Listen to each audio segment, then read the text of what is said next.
WGN investigates cop killers going free. Earlier this summer, a man convicted of killing a Chicago police officer in the 1970s was released from prison. And now another officer's murderer is appealing to the Illinois Prisoner Review Board for freedom.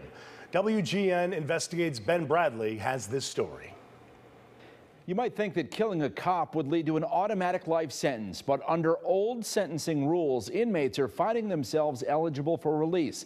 And as we found, it often lands in the laps of deceased officers' families to fight to keep them locked up.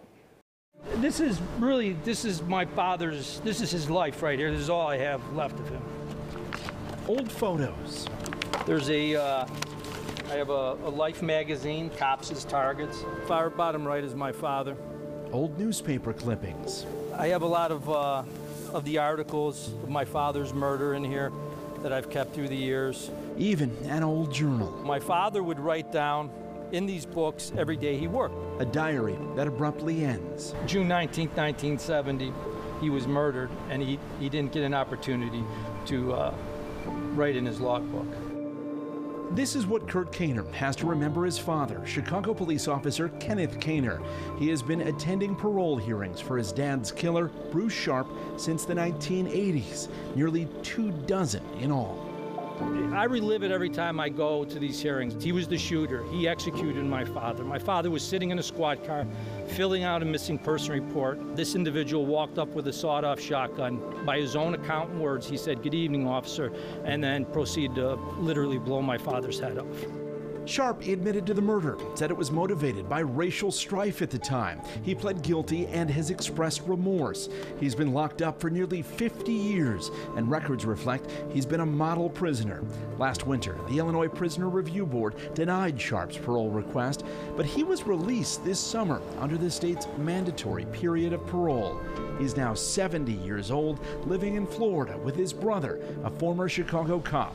Despite his personal tragedy, Kurt Kaner followed in his father's footsteps and joined the police force. When I first was in the academy, people couldn't believe it, and officers getting on, and they all thought, no, a cop killer stays in the rest of their life. I go, no, they don't. That's not the case. I think Terry's name was over on... Yeah, in number 14. 14? Yeah. Okay. That brings us to another police family. We're here to speak for people who are no longer here to speak, and we don't want his voice to be lost. Officer Terrence Loftus was shot and killed in 1976. His family is now in the same position Kurt Kaner was in, fighting to keep a cop killer from being paroled. The message is pretty clear. I mean, that it's all right, and that eventually you will be free, and we will still have a police officer whose life was taken. Terry was a regular guy on his way home, saw a fight, saw people in distress, and still got out of the car to do something. He was the police. He was a real police, and cost him his life. Chicago Homicide Lieutenant Greg Daly has looked into the case of Officer Loftus's killer, a man named Ronnie Carrasquillo, a.k.a. Mad Dog. What stands out about this one is Mad Dog became a leader within the system and within his gang. And did it in prison? Correct. And it wasn't a case of somebody who saw the other ways and tried to rehab while in prison. In fact, he gained rank and status while in prison and ran it for the better part of 3 decades. It remains to be seen how the Prisoner Review Board will rule, but generally speaking, prison reform experts say the point of incarceration should be rehabilitation, not just punishment.